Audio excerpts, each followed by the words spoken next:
Lorrin Whitehead walked out in her young family 2 months ago.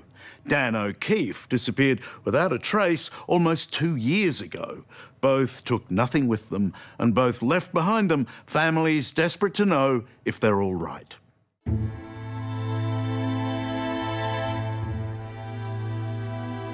For any family with a missing relative, the uncertainty plays cruel tricks on the mind, the torment of not knowing. For Amelia Kayser, it's been 2 months since her mum Lorrin disappeared, leaving behind not only Amelia, but her 4 young siblings. As time progresses, do you have times when you don't think about it? And how long are those periods of time? Not really. I think it's constantly sort of reeling in the back of your mind. They say to try and get back into normality. Yeah. But my normal was going home, seeing mum, helping mum do the dishes, making the meal, having a meal with mum. There's that normal, but what's normal now? So I think it's finding your feet again and standing back up and keep going, because that's what she'd want us to do. For the O'Keefe family, keeping going has meant taking direct action in the quest to find 25-year-old Dan, picking up where they felt the police were falling short. Lorrin quit her job and launched a social media blitz: Facebook, Twitter, and the Dan Come Home website.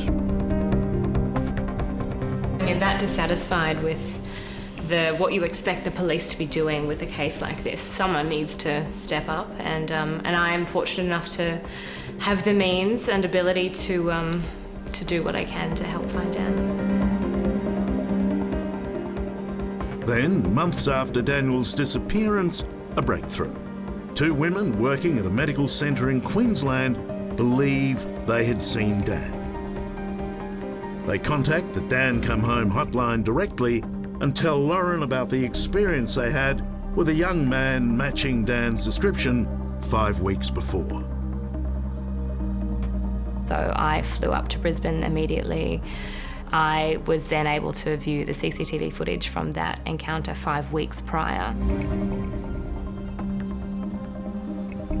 Realised it was my brother, called mum and dad. They flew up, Dan's girlfriend flew up, my sister flew up. This is the first time anyone outside of the family or police has seen this disturbing CCTV vision. A man, gaunt and exhausted looking, but remarkably similar in appearance to Dan, enters the medical clinic and asks for a drink of water. He called himself James, which is Dan's middle name. He's never gone by James. And this is the thing about the unknown. To call himself James doesn't really throw me so much. He said that he was from Melbourne.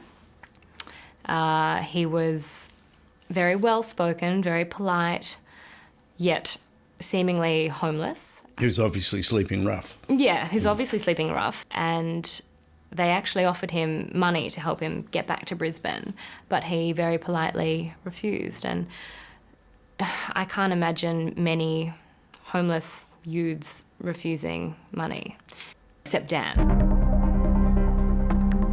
Lorrin hit the streets of southeast Queensland searching for any sign of her brother.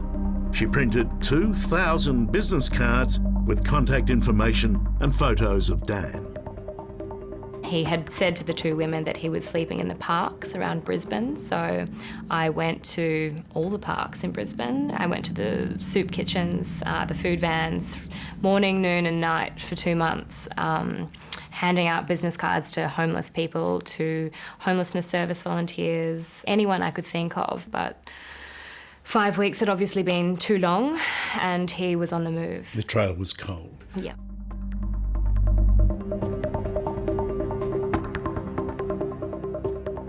It's not a crime to disappear, is it? No, it's not a crime, and sometimes people make a conscious decision to disappear. Detective Senior Sergeant Ron Iddles has to balance the family's hopes and expectations with the hard evidence that's in front of him.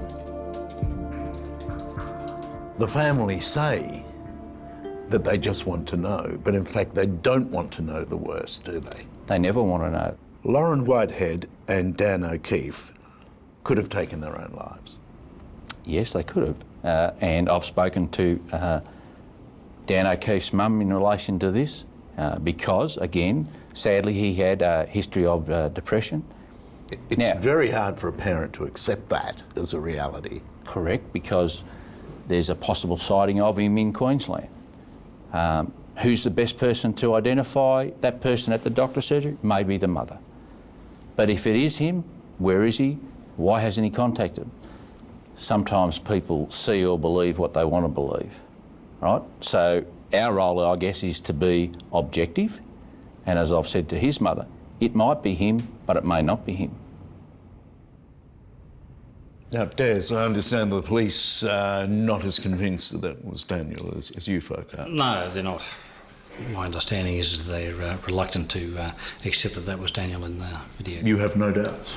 I have no doubts, no. Yeah, but, you know, like 2 years. And Lauren's not only devoted to finding her brother, she's also helping other relatives of the missing. She started a support network assisting people like Amelia to find their loved ones. I just plan on getting it out there as much as humanly possible, really. Pretty much taking a little bit of time off work and just... Yeah. You know, it'll get easier in a way that you're not alone in the search. These families carry a despair so deep we can only sympathise. Unless you've lived it, it's beyond understanding. What would you say to him?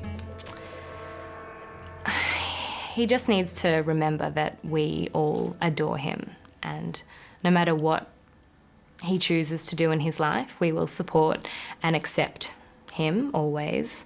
We just need to know that he's okay. That's all. You are admirable and you're strong, but do you ever have moments of weakness?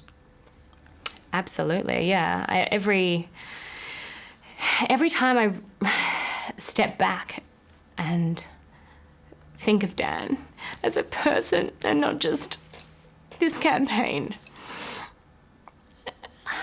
And when I miss him,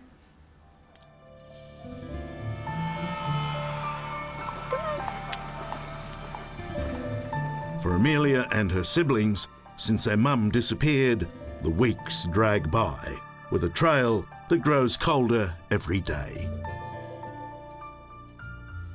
And this isn't easy, but she might be out there now watching this interview. Yeah, and that's my hope. And if you had something to say to her, what would it be? Just that every day I have something I want to tell her.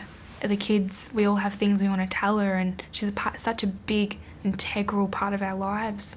And there's so many events that she still needs to be a part of, and that if she can see it, just to contact us to let us know that she's okay.